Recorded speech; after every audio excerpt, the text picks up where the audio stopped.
where we left off the last video, the Lusitania gets blown up, even though the people were warned, and the government tried to hide weapons on it.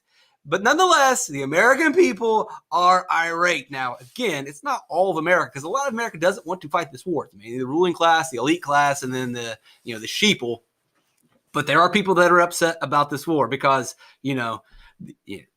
heaven forbid you try to go on a vacation in a war zone. Imagine that today. If you want to go to, I don't know, we'll just use Syria. And you go to Syria and there's bullets flying around and you get shot, and then you expect America to go fight Syria because you wanted a vacation in a war zone. That's what we're talking about. You were warned not to get on the boat. You knew the boat was going to go through a war zone. You got blown up, and then America wants to get upset. Those innocent people, they not. What are we doing?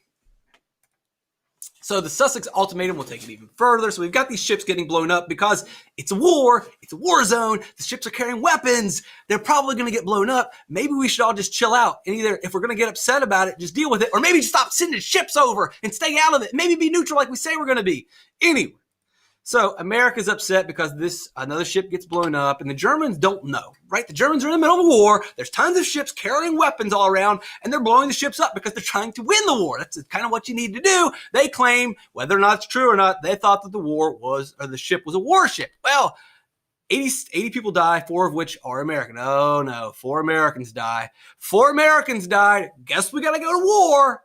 Like, I'm sorry for those 4 people, but 300 million people, 4. 300 million people, 4. Anyway, well, it wasn't 300 million then, but whatever. You get the point. So America says, that's it. This is the last warning. You keep messing around, and it's not going to be good for you, Germany. And Germany says, well, we are going to keep messing around until you end the blockade. You are starving us to death. Your ships have created a blockade. We cannot get food. Women and children are starving. We're going to keep blowing up the ships until you stop. So stop the blockade, and we will stop blowing up stuff with our submarines. It's that easy. That easy. And the Germans agree. The Germans say, all right, we don't really want to do this. We don't want to kill innocent civilians. We'll stop doing it. Now, you just need to stop the blockade, all right? Deal? And America says, nah, sucker. So they stop doing the U-boats, but we keep the blockade. We keep starving them. Now, from the military perspective is, yes, we're starving them, but we're also preventing Germany from getting weapons. Yeah, but you're also starving them, which is not something you're supposed to do. It's a war crime. You can't starve civilians. But hey, if we do it, then it's okay.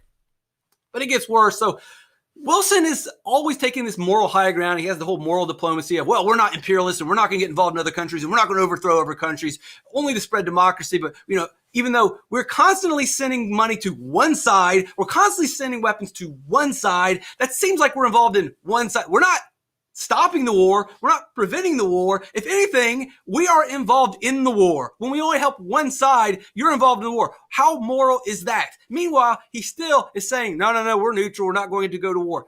You know you are going to go to war. You're only giving money to one side. You know eventually we're going to get dragged into this war. You've picked a side. That means you're in the war. But he won't admit to it. And he even goes a step further. After the whole Sussex situation, he decides, first president ever to do this, is start putting soldiers or Navy men on these passenger ships, on these cargo ships, and arming them, and also instructing them to fire first. Does that sound neutral? That sounds like it's a warship to me. That sounds like aggression. That sounds like an act of war. That does not sound like he's not trying to go to war. We're not going to go to war. Meanwhile, he's putting soldiers on ships, giving them guns. Well, they're just trying to defend themselves. They shouldn't even be there. What are we doing? And so, of course, the Germans are going to continue to attack. So eventually, we're going to go to war. Thankfully, finally. I've been going through this video. It's like, when are we going to get to the war already? One more thing. So the Zimmermann Telegram is pretty stupid by Germany. Germany thinks that they're going to convince Mexico to fight us and join Germany's side. And if Mexico and Germany win, Germany agrees to give this portion of America back to Mexico that they lost during the Mexican-American War, California, Arizona, New Mexico, and part of Texas. So, yeah, Mexico is like, thanks, but no thanks. Glad that you thought to ask us to get involved, but we're not really looking to fight America. Didn't work out for us the first time. Probably not going to work out for us this time. Why don't you go ahead and do us a favor, Germany? Go ahead and lose that number, all right? Lose my number here. So eventually, Wilson's like, that's it. We're going to war. And Congress says, whoa, pump the brakes. We declare war around here, Buster. And they do declare war. They have enough information. They have enough flimsy evidence. Imagine that. I mean, we're going to war because they supposedly did bad stuff to Belgium. They supposedly blew up some ships that were carrying weapons. And then they sent some message to Mexico, a little love letter to Mexico that no one really took seriously, but we're going to get offended by that. We're going to get offended. Well, you know what? What's a good idea to go to war? Because we want to have the right to travel around in a war zone. You're going to send the country into the brutalest, most savage war of all time because we want to travel through a war zone? Yes, that's exactly what we're going to do. And we did it. Now, Jeanette Rankin, the first female congressperson ever, said no. How about that? She's a pacifist. She stood up for what she believed in, and she was fired. Well, I mean, they'll get fired, but she was not reelected. Guess what?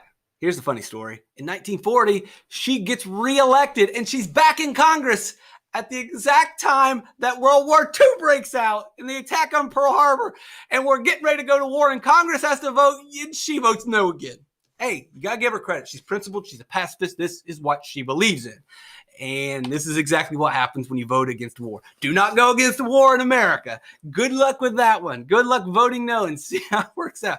So you got to give credit. Jeanette Rankin is not in your textbook. She should be in your textbook.